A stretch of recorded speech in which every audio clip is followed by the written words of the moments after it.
नमस्कार। आज मैं आपको एक और छोटी सरल विधि बताती हूँ जो आपके जीवन में चमत्कार ला देगी। जब भी आपके जीवन में कोई बनते हुए काम बिगड़ जाते हों, कोई छोटी मोटी समस्याएं आ रही हों या लगता हो कि जैसे सफलता के करीब पहुंचने से पहले कोई बाधा आ गई या छोटी मोटी बीमारी हो जाना जो कि समझ में नहीं आती हैं, हमेशा कुछ ना कुछ होता रहता है जीवन में, तो फिर हम परेशान होकर एक्सपर्ट के पास जाते हैं, यानी ज्योतिष और कुंडली।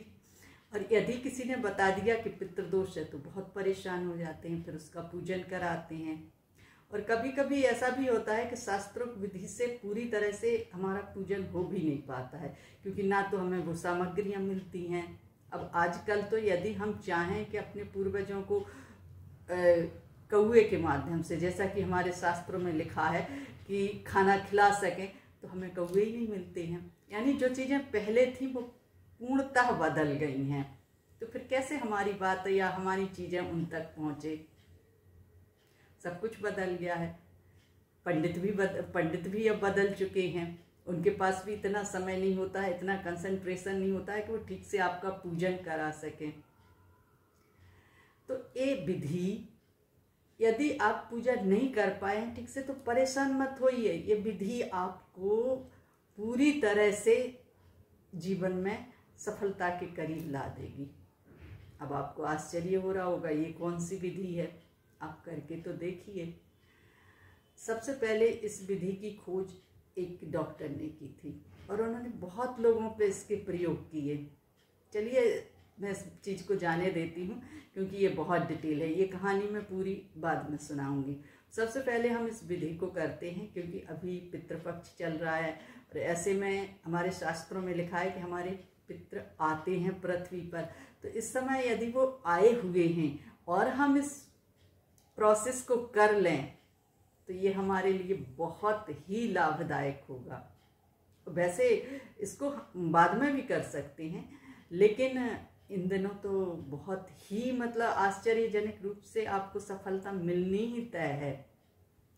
चलिए करते हैं कि हम स्नान करके, ध्यान करके, पूजा करके आसन पर शांत चित्त होकर बैठ जाएं।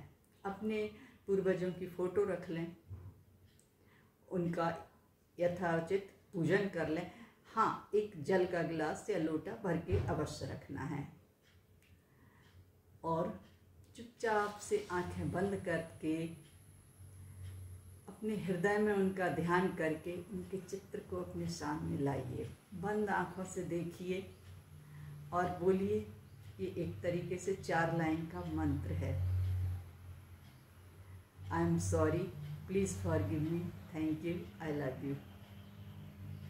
मुझसे गलती हो गई, मुझे माफ़ कर दीजिए, धन्यवाद, हम आपको प्रेम करते हैं, बहुत प्रेम करते हैं। जैसे हमारी मम्मी रूठ जाती है ना कभी बचपन में, तो हमको मनाते हैं ना पूरे भाव से, mummy I am sorry, please forgive me, thank you, I love you, क्योंकि हमें पता है वो हमें माफ़ कर देंगी। तो जैसे ही हम सॉरी बोलते हैं हम तुरंत बोलते हैं thank you, I love you, कि आपने तो कर ही दिया। वो जब तक करें माफ़ या कुछ बोले हम पहले ही थैंक यू बोल देते हैं, क्योंकि हमें पता है ना। तो ऐसे ही इसी भावना से, इसी फीलिंग से, इसी संबोधन से जो आप उनको अपने जीवन काल में करते रहे हैं, आप बोल के तो देखिए कैसे ब्रह्मांड द्वारा उन तक हमारी बात पहुंचती है और वहां से तुरंत जवाब भी आएगा, यानी आशीर्वाद आएगा। जिसने भी इस विधि को किया है वो इसके रिजल्ट देख के चमत्कृत हो गया है। तो देर किस बात की, आप भी इसको करके देखिए और अपने जीवन को सरल सफल बनाइए। Thank you.